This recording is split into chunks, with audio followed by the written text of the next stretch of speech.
నమస్తే, welcome to Abhinav Bharat. ఇప్పుడు YouTube open చేస్తే చాలు నక్షత్ర, తేజ అనే భార్యాభర్తల మీద రకరకాల స్టోరీలు మార్మోగిపోతున్నాయి. ఈ విషయంలో కొన్ని ఛానల్స్ స్టింగ్ ఆపరేషన్ చేసినంత బిల్డప్ ఇస్తున్నాయి. సుమన్ టీవీ, ఆర్టీవీ అయితే తామే ముందిచ్చామని సెన్సేషన్ కోసమో రేటింగ్ కోసమో తెగ తాపత్రయపడుతున్నాయి. మీడియా విలువలకు తిలోదకాలిచ్చి భార్యాభర్తల మధ్య గొడవలను, అక్రమ సంబంధాలను నిసిగ్గుగా లైవ్ పెట్టి మరీ రిపోర్ట్ చేస్తున్నాయి. అక్కడికక్కడే తేల్చిపడేసే ఇన్స్టాంట్ జ్యుడిషియరీగా మారిపోతున్నాయి ఈ ఛానల్స్. ఇక మీడియా వికృత రూపానికి నిదర్శనం ఈ వైజాగ్ ఘటన. పక్క వాళ్ళ జీవితాల్లోకి, ముఖ్యంగా బెడ్రూమ్లోకి తొంగి చూడడం దారుణమైన నీచ సంస్కృతి. అలాంటి సంస్కృతికి ఆద్యం పోసింది టీవీ9. అప్పట్లో చిరంజీవి చిన్న కూతురు శ్రీజ ప్రేమ వివాహాన్ని లైవ్ ప్రసారం చేసి తీవ్ర విమర్శలు ఎదుర్కొంది. ఆ తర్వాతి క్రమంలో అలాంటి అనేక ఇన్సిడెంట్లను కవర్ చేసింది టీవీ9. ఇక ఎక్స్ట్రా మ్యారిటల్ అఫైర్స్ విషయంలో అయితే మరింత ఎక్స్ట్రా కేర్తో లైవ్లు, డిస్కషన్లు చేయడమే కాదు, బాధితులను స్టూడియోకు పిలిపించి తిట్టించడాలు చేస్తోంది. దీన్నే మిగతా ఛానల్స్ కూడా రేటింగ్ కోసం ఫాలో అవుతున్నాయి.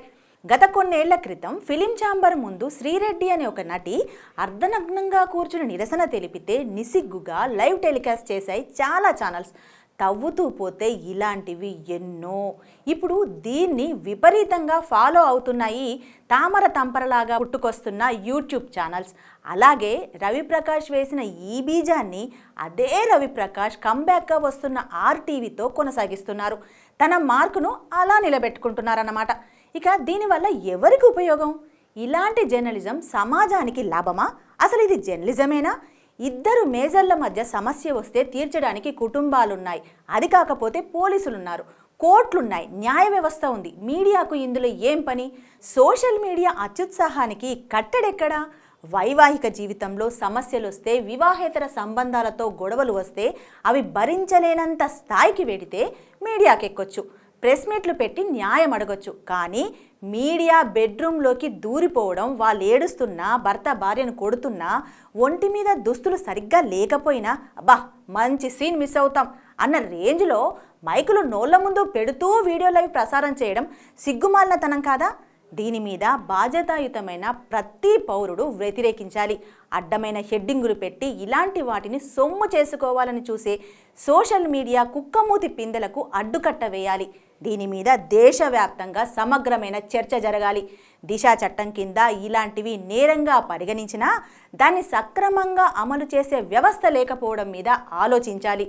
దేశంలో కూడు గూడు లేని పేదలు, ఎన్నో సమస్యలతో రోజువారీ జీవితం గడపలేక ఇబ్బందులు పడుతున్న జనాలు, స్కామ్లు, అవినీతి, అక్రమాలు, నల్లధనం, స్ఫూర్తివంతమైన కథనాలు, ఇలా చూసుకుంటే ఎన్నో అంశాలున్నాయి కవర్ చేయడానికి.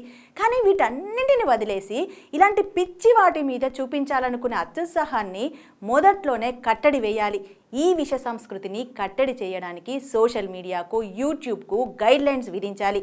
గొంతు చించుకొని అరుస్తూ ప్రజలకు పనికిరాని విషయాలను ప్రసారం చేసే వాటిపై కఠిన చర్యలు తీసుకోవాలి. ఈ దిశగా ప్రభుత్వాలు ఆలోచించాలని మా అభినవ్ భారత్ కోరుతుంది. నాయకులారా, మీ పనితనం మీ అధినాయకులకు తెలియజేయాలనుకుంటున్నారు. ప్రజలారా, మీ సమస్యలను మీ నాయకులకు తెలియజేయాలనుకుంటున్నారు. ప్రజా సమస్యల పరిష్కార వేదిక మీ అభినవ్ భారత్.